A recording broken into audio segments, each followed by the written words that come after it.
Oh, hey, just on my way to the next abandoned building. Decided to take the old Model T, or whatever this is. Yeah, I don't think it's gonna make it. So I actually specifically came to this spot to see this car because I've seen it on the geocache website, and there's a geocache, I think, in the car. But I definitely wanted to stop by and see this awesome abandoned car, because how cool is this? Look how intact it is.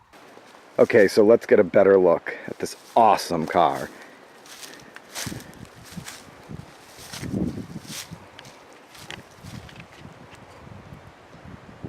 Of all the cars I've found while hiking, this is probably the best because it is in really good condition for such an old car abandoned in the woods. It's actually on a trail. There's the trail. And there's like this field. And it's right there. I think people cross-country ski down this trail. I don't know why this car is here, but I'm glad it is because it is really cool. But this looks like when you watch old-time movies and you see a Model T Ford, it looks like this. It's got the obligatory bullet holes in it because vandals just have to shoot anything that's abandoned in the woods. It's even got the handles to roll up the windows and the mechanism to roll up the windows. You don't see that anymore. No power windows on this thing. Got one of the headlights, look at that. That is an old ass headlight. It takes like a Christmas tree light, probably. The front. This thing is so cool. I gotta get a picture of me on the front angle. I'm glad nobody's damaged it too much.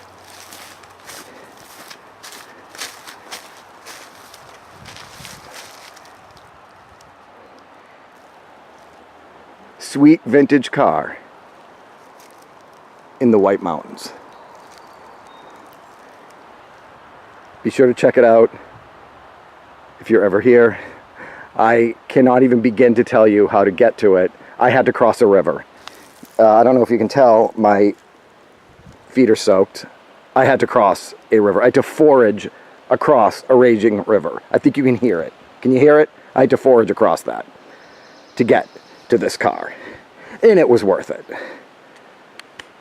So I was about to give up on finding the geocache associated with this car because I couldn't find it.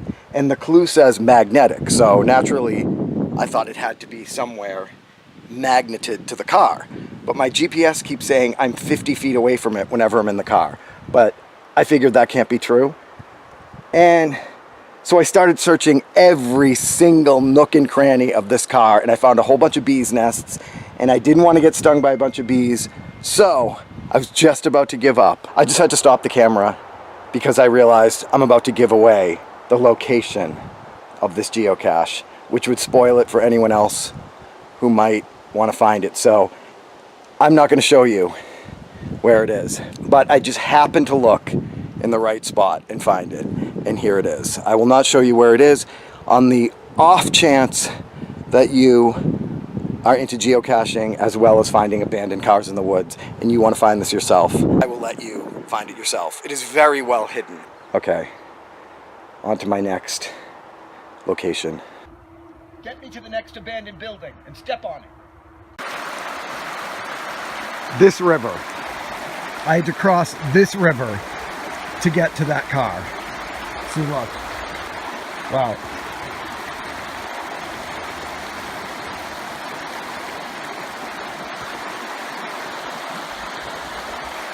Not too bad though. It's got some rocks.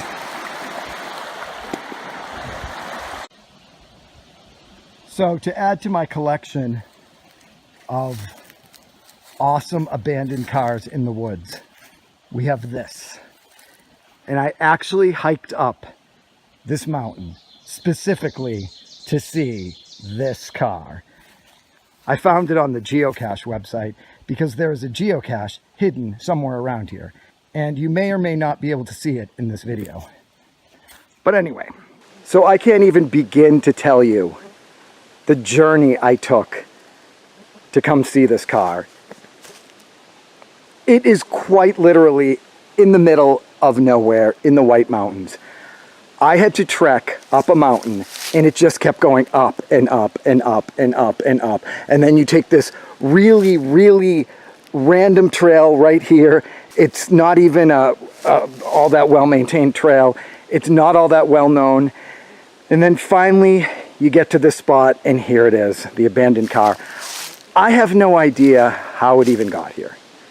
I mean, I am so far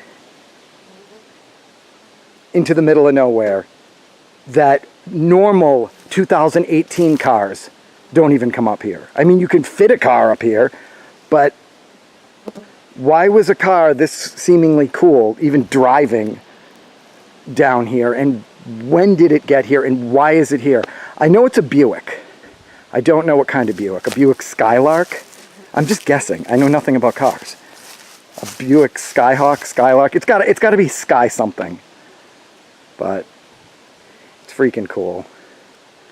Love abandoned cars in the woods because I always want to know how they got here, especially this one, because there ain't nothing up here except bugs, and you can probably see them. I don't even see bears. Bears, moose, didn't see any of it. I don't even think the bears and the moose want to come up here. It is so remote.